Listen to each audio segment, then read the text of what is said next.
6 months later, that partner actually decided to cancel the contract, and by then the entire product org had already repositioned to do other things. The dashboards look right. The meetings look productive. Petar Kralev has spent his career watching what happens when capable people make real calls based on a picture of reality that has quietly stopped being accurate, and what it costs before anyone can name it.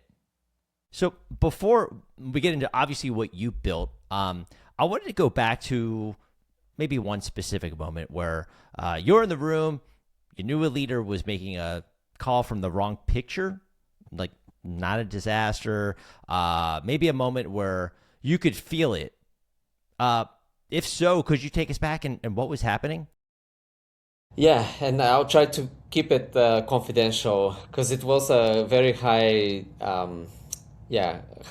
visibility initiative, a lot of top leaders involved, but it had to do with a pending partnership, a strategic partnership that the company was making that on the surface was high volume and dollar figure, but the impact of that partnership was that it was going to completely sidetrack our strategic product roadmap. In other words, we were making a decision for short-term sales that impacted long-term product positioning. And my role there was, by the way, product marketing, so that was kind of my angle. Now, what I had a view on was the entire product leadership and product people were very much on the same page, but they did not have nearly as much of the political capital to voice their concerns meaningfully, so that the revenue officer actually listened.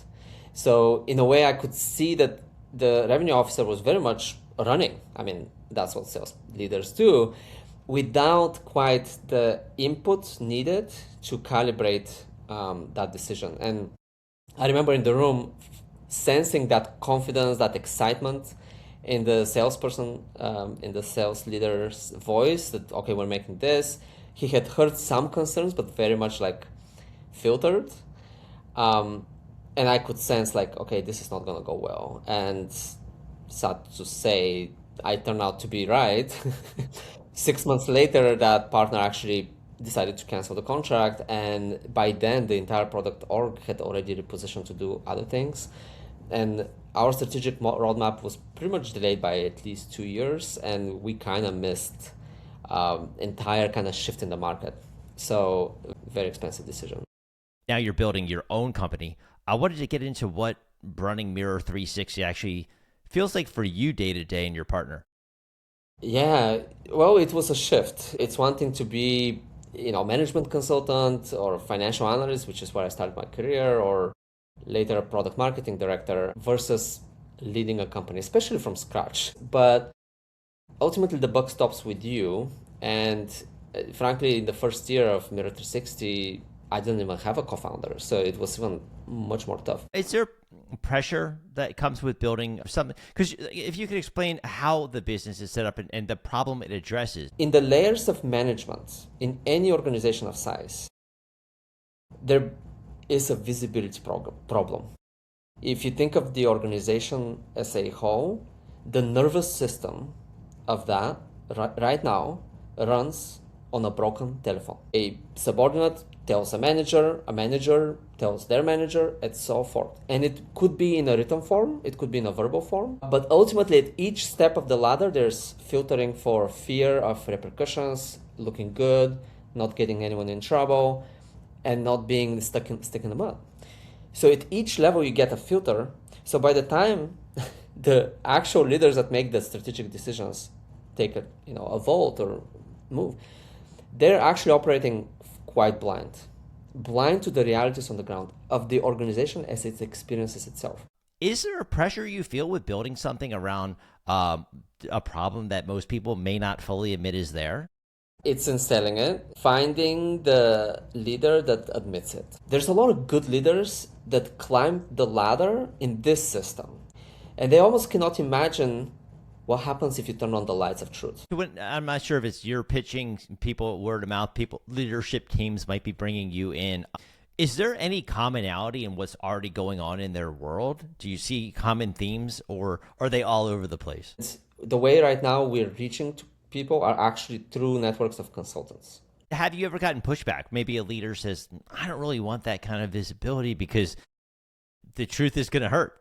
Have you run into that so far, or what does that conversation look like when you're trying to talk with a leader that might be, this I'd like to know, but I don't want to know. So this is a really good question because I think that's kind of what's happening in their heads. Good amount of leaders. We sense it from HR leaders, which naturally initially we thought, okay, those are our buyers, right? No, they like the control they have on the information. They like to have busy work to keep the reason to have all these processes and things they manage, right? So I had one example where an HR leader said, oh, it's interesting that over the years we've talked about a product like this being needed and not existing. Oh, but we have this new cycle and we need to try and maybe let's talk next year. In other words, fundamentally, she would rather not deal with it. Right? So you're advising institutional investors in the past, is it a world maybe built around structured analysis and clean signals? How did you take that experience and the way you started seeing this organizational dysfunction? Did it help you having that background, or does it more get in the way because these leaders just they some of them just can't understand that they need this system, this Mirror 360? In finance, just like in sales and marketing and IT, we operate off of hard numbers and data and clear signal.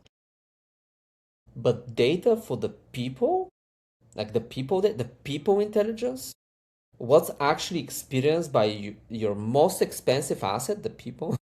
You have this very interesting background, advisor, I'd say internal operator, obviously now a founder. In these roles, like what felt the most personally demanding, not professionally, but like personally demanding to you as throughout your career? I would say the last one before the startup. This is where the vision for the startup came. And it was demanding in the sense that it felt like you're screaming into the void. I had a first row seat as a product marketing director into all departments, almost all departments, sales, marketing, product, engineering, and the up and down the level of seniority. Like I sat in meetings with the C-suite, oftentimes like doing for the CEO things and also with engineers, right? And I could see just how much waste there is in the system. Because prior to that, I was doing management consulting. So, you come in, you go out, you do okay, this is the proper initiative, this is what you should be doing, right? Good. I did financial analysis. I was in a startup actually before where things happen fast. But in the prototypical American average corporation, 2,000 employees, I saw the waste, the slack in the system up close. And because I come from finance, I could see the monetary cost of this thing is huge. It's huge. There was a startup that the employer had acquired, and the founders there were shell-shocked after starting to work for the bigger organization. They're like, how is it that when we were 100 people, we could get things done in like 2 weeks, and here with 2,000 people, we cannot do anything in a year, right? And I was sitting there, I'm like, yeah, I can tell you why, right? Because when you see that there's no nervous system, right? You're the broken telephone nervous system, and everybody manages up expectations up. That's what you get. And, and I would say this may be controversial. The only reason why these companies even stay in business, because you're like, how is this even making money? How is this organization even producing anything? Is that every big corporation operates like that. That's the only reason why they're not out of business. But notice, by the way, that sooner or later, some startup is gonna eat their lunch, because it's just too dysfunctional. So some startup will start to innovate faster, will create new product, go to market, and eventually potentially sunset the old business, right? And we've accepted that, oh, that's just, old age. They decay in the lack of truth and visibility. What was there a common theme that you start to realize? Is there something that you could see across the companies you work with, consulting, whether you're working inside them? Google opened my eyes to the fact that there is no exception to this, because Google is supposed to have the best culture. Well, same thing happens there. It just depends on the team. There are certain personality types, they will start hoarding information, stealing credit, managing up, exploiting people below. And that is rewarded. That actual behavior will produce good annual review, will get you promoted, and now get you more and more power. Maybe on the surface, that team looks aligned, but they're not actually aligned. The management, what does that look like to them? How are they just seeing numbers being hit? So in their mind, is a very highly functional team. Misalignment happens on a micro level too. Think about this. Every time you interact with another person, already there's some emotional barriers to be fully truthful. So misalignment will naturally happen, right? Eventually it will show up in KPIs, but this is where it gets tricky, because good managers, or let's say slick managers, they would have a story. They would have a story for the KPI that seems reasonable, that was not their fault. So by the time it catches up to them that it was truly their fault, it may take a long time. What do you think changes first in these rooms that most people are missing? I feel like this information is being filtered to management, and it looks like a functional team on the surface. What happens in the room is watch the faces, I think. So as a leader, look how engaged the people doing the work actually are, and you already start sensing, okay, something must be off if they're not that engaged. The other thing that is a red flag is resignations from people that otherwise are good. If you're a leader and some good worker is resigning, get an exit interview, try to get them comfortable to share their truth. So what happens, so by the time it's KPIs, it's usually late. It's quite ingrained. I would say the engagement of people in the room and overall, but also resignations are the big red flags. What do you think leaders most often get wrong about people around them? Because if they're getting this false reality from the team, they're obviously in the dark from a few things. But do you think like leaders are getting what they're getting wrong about people around them that you saw across these areas that you worked in? What I described as a problem is the filter information that comes at them. They already don't see the reality, right? That's not their fault. It's just instrumentation and to some degree culture that they set, settings that they have, to what degree they talk to the line, people on the line, how much of an open door policy they have. There are other ways to get at this, to get to the truth, but they're high touch and very hard to sustain as a system. So that's one. They need to focus on that to get as much reality. Yeah, I was going to ask, is there a specific, and I know not to get too personal about naming companies, but maybe a situation where someone, again, smart person, but they make the wrong call because the information reaching them was maybe incomplete or skewed? Just because my example earlier on this multi-million dollar sort of partnership has both elements. Most people did not feel comfortable sharing, truly pushing back how much they actually felt. Because I heard the conversations afterwards, right? And beforehand from people. People passionately thought this was a bad idea, but they were not escalating it to the person that actually made the decision. But that person also had a personality type that was a go-getter and thought he knows best. So even the signal he was getting, so some signal did get to him, he was filtering it through his, right? So he needed an extra strong signal in order to switch and see the other perspective, and it never happened there, right? So So for me, that example actually fits here because it speaks to how those two levers you can play with, and ultimately for the leader, open your mind, right? Open your mind to the other perspective. How did you like? What? How does that make someone like you feel being in the room, understanding what's going on both sides? At the time, I had a one-on-one conversation with the decision maker. I I tried to not speak on other people's behalf, because I didn't think that was my point. But I made a logical argument for the monetary kind of give and take, and frankly, I actually alerted him more that this deal that he was making is not going to be profitable for the other side, and they're probably going to pull the plug. Um, and I thought that may initiate a little bit of different calculus. It didn't because he was so focused on the short term.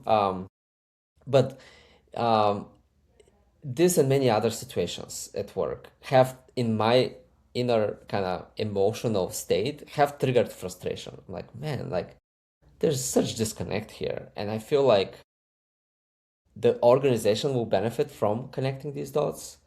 Um, but it often was not possible for me as an individual to connect dots.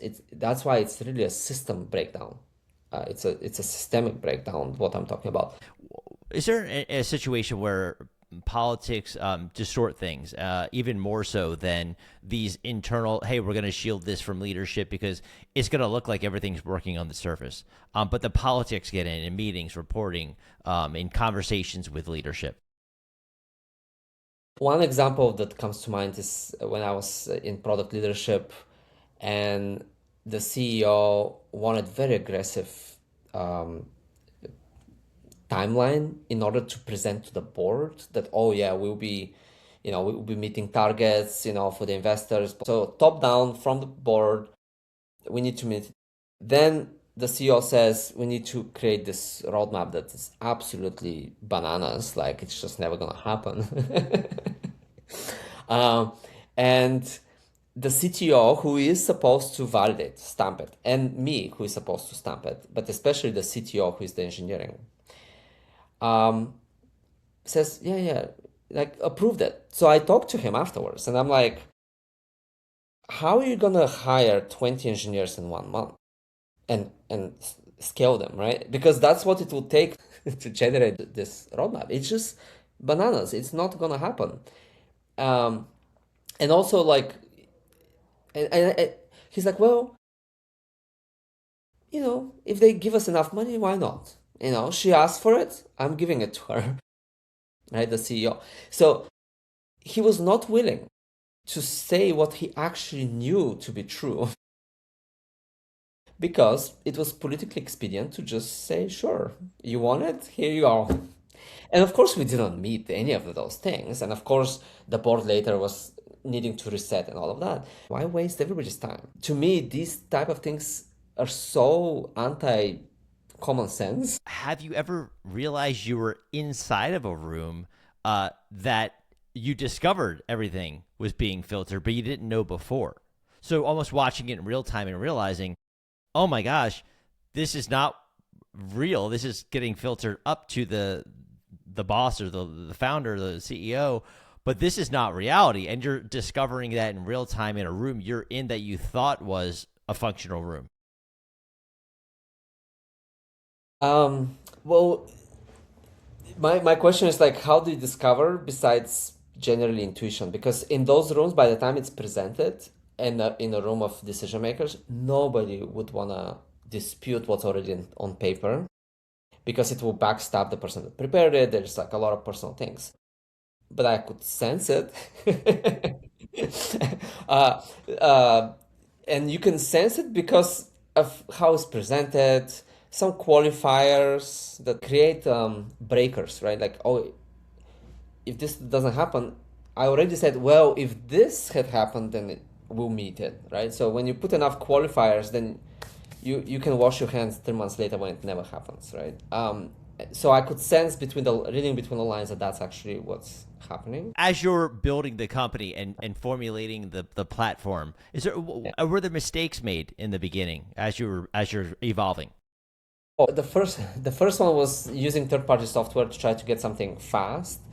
Um, because the product really needed, it's a system, it needs the insights and everything coming together. It was very hard to work with third-party software. So we wasted almost a year kind of on very bad tech then re-platform. So that's more technical. On the feature sets, we had this randomized like polling that happened any day of the week, and we got very early feedbacks like, oh, this is a little too distracting, and we made it to where it's like a weekly kind of batch of polls that happened to. So there were some features that we changed.